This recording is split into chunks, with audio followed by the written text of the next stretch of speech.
हिंदुस्तान कहते हैं। जो दुनिया में सुनाई दे उसे कहते हैं खामोशी, जो आंखों में दिखाई दे उसे तूफान कहते हैं। जो ये दीवार का सुराग है साहब, जो ये दीवार का सुराग है, चाइना, अमेरिका, पाकिस्तान का जिसों का हिस्सा है, मगर हम इसे अपने घर का रोशनदान कहते हैं, अपने घर का रोशनदान कहते हैं। परम सम्मानीय प्रधानाध्यापक, शिक्षकगण और यहाँ पर उपस्थित सभी मेरे प्यारे भाइयों बहनों, मैं निशा सिंह देश प्रेम और राष्ट्र निर्माण के ऊपर कुछ विचार आप सभी के साथ साझा करना चाहूंगी।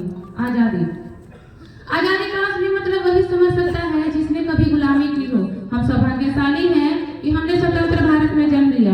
युद्ध आजादी की लौ 1857 में जल चुकी थी, जो वैसाख बनकर 1947 में हमारे देश को आजाद कराई।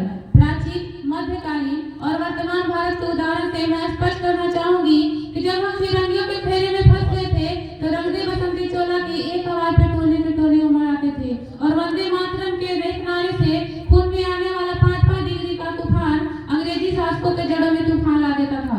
लोग मर जाते थे, मिट जाते थे, फांसी चढ़ जाते थे, तो भी अपनी देशभक्ति साबित कर रहे होते थे, क्योंकि ये उस दौर की देशभक्ति की कसौटी थी। उसके बाद 62, 65 और 71 के युद्धों में अपना सुहाग गवा देने वाली औरतें जब घर के हालात ये हो जाया करते थे कि प्यार भी भरपूर गया, मांग का सिंदूर गया, नन्हे ननिहालों की लंगोटियां चली गई, छोटी छोटी बेटियों की चोटियां चली गई, बाप की कमाई गई, भाई की पढ़ाई गई। ऐसा एक विस्फोट हुआ, कुछ पता ही चला नहीं कि पूरे जिस्म की ही कई बोटियां चली गई। और आपके लिए तो एक आदमी मरा है साहब, मेरे घर की तो रोटियां चली गई, मेरे घर की तो रोटियां चली गई। वाले फरार हो जाने के बाद भी एक माँ अपने बेटों को दुश्मनों को धज्जियां उड़ाने के लिए सरों में भेज दिया करती थी और उसे पत्र लिखा कर ये भेजा करती थी कि अम्मा ने खत लिखा है बहुत ही चाव से, अम्मा ने खत लिखा है बहुत ही चाव से कि पुत्र मेरे ना घबरा जाना, 1 इंच भी पीछे न हटना, चाहे इंच कट जाना, चाहे इंच कट जाना। इस तरह पूरा परिवार अपनी देशभक्ति साबित कर रहा होता था। तब देश बलिदान मांगता था, तब देश लड़ जाने को, मिट जाने को, फांसी चढ़ जाने को कहता था। किंतु आज देश लड़ जाने को नहीं कहता, आज देश मर जाने को, मिट जाने को, फांसी चढ़ जाने को नहीं कहता, बल्कि मेरे विचारों में जब कोई व्यक्ति अपना काम पूरी ईमानदारी, पूरी मेहनत और पूरी लगन से करे ना, तो वही सच्ची देशभक्ति और वही सच्चा राष्ट्र प्रेम है। मैं नहीं मानती कि व्हाट्सएप और फेसबुक के डीजी को तिरंग में रंगना ही देशभक्ति है। यदि आप कहेंगे कि साल में हाथ में 2 बार तिरंगा लेना देशभक्ति है, तो मैं पूछना चाहूंगी कि फुटपाथ पे रहने वाला बच्चा ट्रैफिक की छांव में नंगे पांव में जब तिरंगा बेच रहा होता है, तो क्या उसे आप उसकी देशभक्ति कहेंगे? ये उसकी देशभक्ति नहीं, ये उसकी पेट की भूख की शक्ति है जो उसे ऐसा करने पर मजबूर करती है। क्योंकि न मस्जिद को जानते हैं, न शिवालय को जानते हैं, न मस्जिद को जानते हैं, न शिवालय को जानते हैं। जो पेट के भूखे होते हैं ना, वो सिर्फ भोजन के निवालों को जानते हैं, वो सिर्फ भोजन के निवालों को जानते हैं। अपने राष्ट्र, अपने समाज और अपने परिवार के प्रति समर्पण का भाव है देशभक्ति, और हर एक देशद्रोही के जीवन में आने वाला तूफान है हमारी सच्ची देशभक्ति। ताकि हर एक देशद्रोही ये समझ सके कि अगर तू परिंदा है तो ये आसमान तेरा है, अगर तू दरिंदा है तो ये शमशान तेरा है। भाईचारे से रहना है तो रही जमीन पे, वरना ये कब्र भी तेरी है और ये कब्रिस्तान भी तेरा है और कब्रिस्तान भी तेरा है।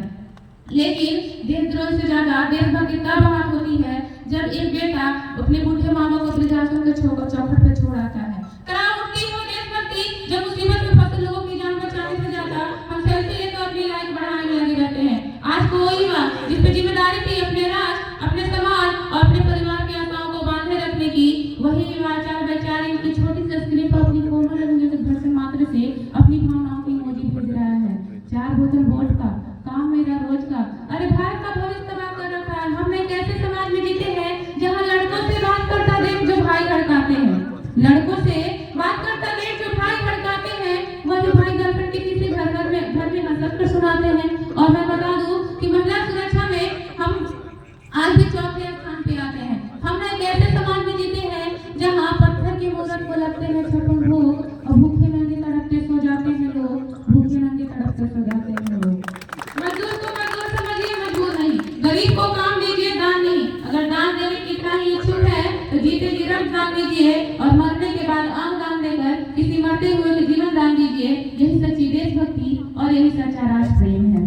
और लास्ट में मैं यही बोलना चाहूंगी कि जमाने मिल जाएंगे आशिक कई, जमाने में मिल जाएंगे आशिक कई, लेकिन नोटों से लिपट कर तो मरते हैं कई, नोटों से लिपट कर तो मरते हैं